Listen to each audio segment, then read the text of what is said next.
throughout these weeks that we've been doing this, I've noticed Mary is really you're an oddball. Like, I mean, you're a standout in the crowd, but that ain't really a good thing.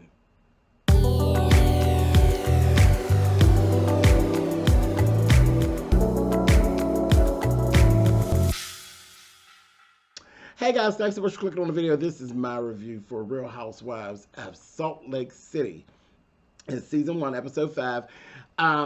6. Episode 6. I'm sorry, episode 6. And like I was saying, Mary is a standalone. And I'm starting to see that when she comes to different functions and stuff, she's just kind of like by herself. And it don't have nothing to do with her being black. It don't have anything to do with her being not Mormon. It really just has to do with the fact that you're a weirdo. Yeah, I said it. You're a weirdo. Anyway, but we're going to get to it. Let's start right here. Whitney and Jen. Whitney and Jen have this whole little conversation, and this was kind of what they were saying. This was really petty. This was really like a filler type of an episode, and they really built a story around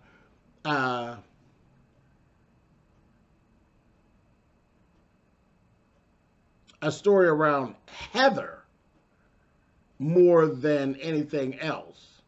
It was really Heather and Jen and Heather's lack of dating. Jen was getting everything together. It's Sundance. It was Sundance, and Sundance is like a real big deal there.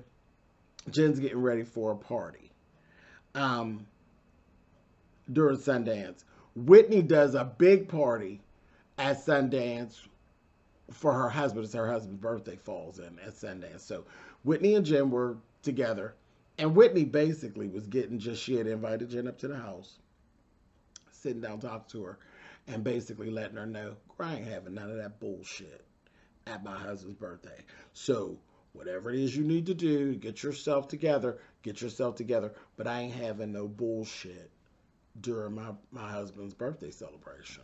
And that was that. And that's what she basically was getting. I was cracking up laughing. I said, girl, she invited you over her house to let you know, girl, don't come in here with no garbage. And that was that. But they got in a hot tub, child. It's snow everywhere. Y'all getting in the jacuzzi, honey. Y'all got boots on. And it was very interesting dynamic. I was like, all right. And again, all half naked. I said, girl, go ahead, honey. Now let's move on. Here we go. Mary. Weird Mary. Mary and her assistant. And her assistant, Charlinda. We done seen her a couple times. Charlinda just looks like an old, down bad washerwoman. And that's all I'm just going to say with that. She looks like an old, down bad washerwoman. And I was like, she's her assistant. Never in a million years did I think that she's her niece. She is her niece. And she doesn't even basically claim her as her niece. She said it very clear. She said, oh yeah, Charlinda is my husband's brother's daughter. She's my husband's niece. Bitch, she's your niece. She is your niece. Period. She's your niece. That bitch said, I don't know nothing about her. I don't know anything about her life and what she does when she leaves out of here. I just know about what she does here. But she's family. We're family. You're a weirdo. You're a weirdo. And you are truly, what you are looking at, that is a true live narcissist at its finest. She's a narcissist. Mary don't give a damn about anything and anybody around her. It's literally, she is zoomed in, dead focus on Mary. Period. Period. That's it. That's it. That is, I mean, she is narcissistic. I mean, really, really bad narcissistic.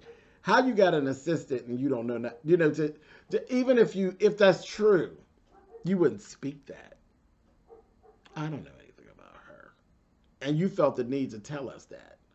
You ain't got nothing else to talk about. You want to let us know that you don't know nothing about this bitch. And then she's a family member. I said, girl, you got issues. She's a weirdo. Anyway, moving on. Justin's party. They had a ball. They had a party bus, and everything was turned way up. Because Whitney is just a rich, kept woman. Like she's Justin just took her off the stripper pole, child, basically, and took her and married. He wifed her up. He turned her into a housewife. And hey, go for it, Whitney. I ain't mad with it. Anyhow, that's what her life is, and that's how they view her. They view her as a hoe that turned into a housewife. They just don't want to say it, but they like to hang out with her because she has fun. But they were having a good time. They took the party bus up to a friend of Whitney's named Catherine. House, just her house was all that. Her house, everything. It looked like a big old club, honey. Like at Jen's house. But hers, I liked hers even more because Jen's house, well, I think they actually built it to be that way, where Jen likes that, like a dark club look to her, look dark. But where Catherine's looked more like, it was bright. It was very, very bright. Hers looked like more of a reception hall, but it's her house. Beautiful home, big, spacious, had everything, had it going on. It was real, real nice. But they were partying and having a good time. Mary came in, and it just showed right away. It just caught my attention. I was like, "You're an oddball. You're the odd man out. Like, don't nobody fool with you." And you ain't even trying to fool with nobody. You just kind of are like,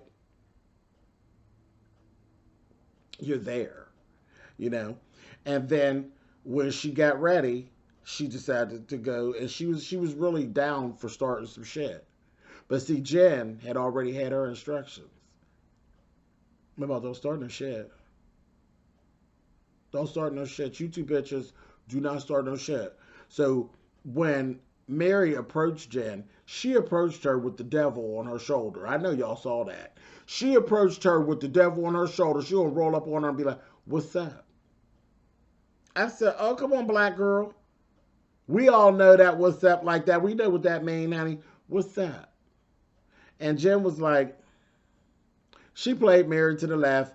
And then when Mary went to try to go into that conversation about, "You said things that hurt me. You called me a grandfather. Fucker. You are. You are." But Jen, backpedal pussy papa, was like, "Girl, I never said that. What are you talking about? I never said no stuff like that." I said, "Oh, Jen." She denied, honey. I said, "Oh, you lying, honey." Gave her all that, and then said, "Child, I didn't say that to her face. I might have said it to somebody else, but I didn't say it to her face." I was like, "Oh, Jen, petty." Petty. So Mary was like, "Oh, I'm just done with her. I'm done with her. She's in her confessional. I'm just done with her." "Well, just forget it." "Well, come on, girl. Let's go get a drink." "How you done with her?" No, what happened was she played your ass. If y'all had been anywhere else other than at Justin's birthday party, girl, she'd have got with you. When you rolled up on her with that "what's that?" That's when she would have pulled her black card out. And y'all two would have been going at it again. But she had her instructions, honey. Her girlfriend told her don't start no shit. But she played you. But anyway, she wouldn't give you what you wanted. You wanted screen time. She wouldn't give it to you. I laughed and I said, just ridiculous. Anyway, then there was this whole little situation where they were showing like Lisa. And showing Lisa running around town. She said how she gets so very busy at Sundance time, and she had like all these different parties going. And I was like, that's cool. I thought that was really cool just to see her moving and shaking, moving and shaking. I thought it was cool. Y'all know she's been stroking me wrong ever since we started watching this. But to see her moving and shaking, and she pulls in what she did, businesswoman. I'm here for it. Here for it. She was moving and grooving, and I was impressed. But they showed that cold, this is just a cold side where she's like, "Oh no, I'm not on mommy duty when I'm doing that. I'm moving and shaking." Baby, you got to be able to do both. And it looked really bad on you when you were declining those calls from your children. And you knew your children were home alone. I don't give a damn if you do got some that are teenage. It looked bad. That looked bad. Ain't nothing that important. Nothing. I don't give a damn about the party. Ain't nothing that important. I was like, girl, that didn't look cute. That wasn't bad. That was bad. That looked bad. Then was very interesting. There was a little thing where they had showed Heather and Whitney were out having cocktails and they were talking. And they were talking about the watered down drinks. And they were saying just basically because of Mormon legislation in Utah that the drinks are not strong. That they really only can, see these drunk bitches, they really can only get drunk and stuff when they have their own private parties. Because when you're actually out and about, the drinks are watered down. They said it's this, you're only allowed a single pour. You can only have so many cups on the table. Like there's a limited amount of cups that can be on the table. You know, and these are actual laws in Utah. And she's like, so, you know, people can't really just get all drunk up and stuff.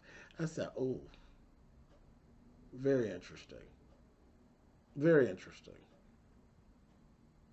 But when you really think about it, is that really a bad thing? Is that really a bad thing? I'm really tempted to kind of like try to go look and find out what are the DUIs and things in Utah. Is it lower than other places? Because if they, you know, we push this through and we could control you and you don't be screwing yourself up and turned upside down. Because again, when you think about Utah, where they live, it is constantly snowing and shit. The weather's constantly bad. So I don't see that as a bad thing. I really didn't. I thought that was very interesting. And I'm just thinking, I think the legislation is correct. Look at where you live. As much as we're watching this look like wintertime all the goddamn time. It's very easy to get into car accidents and stuff, you know, when you're not inebriated. When you're dealing with, I live in Pittsburgh. We deal with snow and ice and slush and all that type of shit. It's very easy if you don't know what you're doing to get balled the hell up. And then being inebriated and not being able to act, you know, with all your faculties on board, you be fucked up around here. Okay? And they got nothing but mountains and you be okay? So I just thought that was very interesting. So anyway, moving on. So Whitney and Heather had that thing they talked about, this conversation, and she was telling her about, girl, stop making excuses. She's making excuses for why she can't find a man and why she's so unhappy. And she even said, you know, like, y'all have so much fun and Justin just accepts you for however wild that you are. And I really a little jealous and all that. She's going through all her dating woes. I'm like, first of all, it's sad to be running around being jealous of somebody else. And then to actually speak it, you really do have a problem. But whatever, that's another situation for another time. You got some issues. And she thinks it's all about the Mormon thing. Is why she can't find it. Have you looked in the mirror?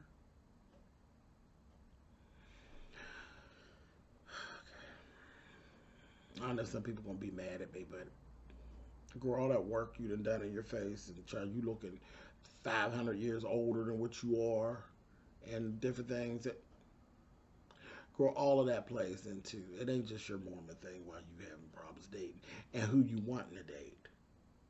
That's a lot of it, because from what I'm hearing, mostly, girl, you like,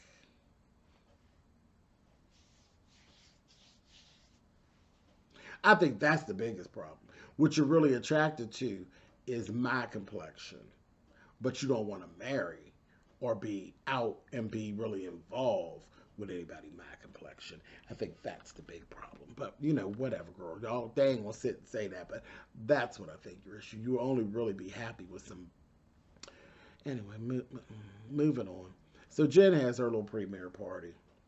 It's nice. It's going down. Her uncle actually did an independent film.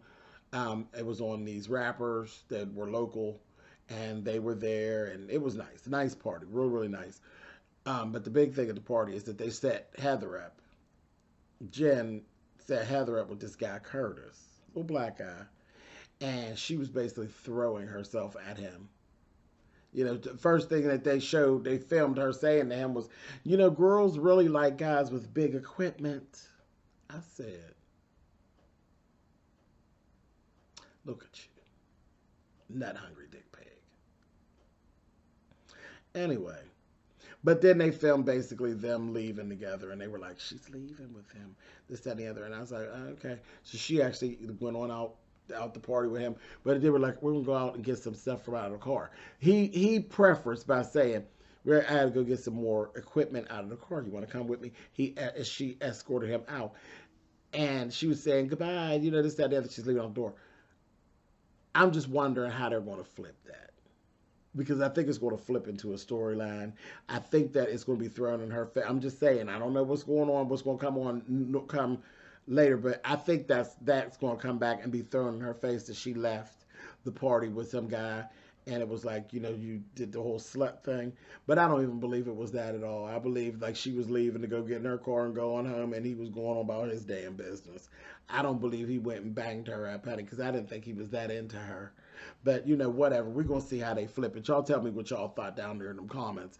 Anyway, moving on. Last thing we'll talk about, Brooks. Brooks, you know, his mother has used her push. He has some clothing. He did a line of sweatsuits and that, and he was getting ready to be able to show at a fashion show that they were actually having. You know, Brooks, get your head out of your ass. You know, it's an opportunity. And he said that. I thought that was cool, that he actually admitted, you know, he's like, I don't know how I ended up being so lucky to have this opportunity. He's like, am I kidding? It's because of my mom. Yeah, right. It was because of your mother. And use it and don't abuse it. He's 45 minutes late showing up. Trifling. Fashion business will move on without you. Don't give a damn about your mother's name. Don't screw yourself up before you even get started. Use your N and make something of yourself, Brooks. Don't mess up your stuff trying to be fabulous, girl. Anyway, you have something that people would love to have. Just don't screw it up with the bullshit. Then this whole thing of him fussing about Seth not being there and not being present. And then the mom, she was like internalizing it. And I was like, child, again, who is the parent here, honey? Shit is as it is, and he's not a little kid. Give it a break. That whole thing was getting on my nerves. I was like, give it a break. He's not a teenager. He's grown. He's grown. Ridiculous. Then their toilet overflowed, and that damn dog was making all that noise, child. That dog was shit all over that floor. I think the alarm going off must have scared the dog. The dog does shit all over the floor. He's shit all over the floor. I said, Lord have mercy. Brooks gonna say, shut the fuck up to the dog. I was like, I don't misuse the little dog. You know them little dogs. Those little dogs get nervous, and they'll pee and stuff when they get very nervous. And that dog, because you know that dog's been very quiet. You see that dog all the time in the show. The dog's just running around cute and doing his thing. But I think the siren, the noise from the alarm going off scared the little dog. And the little dog shit all over herself, honey. I said, oh, poor little thing. They had cussed her out, honey. Poor thing. Anyway, but that was it. That's all that really went down. And, you know, Brooks talked shit to Meredith and about Seth not being there, and she internalized it all because she know at the end of the day, you're the one that actually sent Seth away, honey. Seth probably would have been there, but you the one that don't want to be bothered with Seth and told him you need space. So he gone. He probably would have been home. And that's probably why she internalized it, Meredith.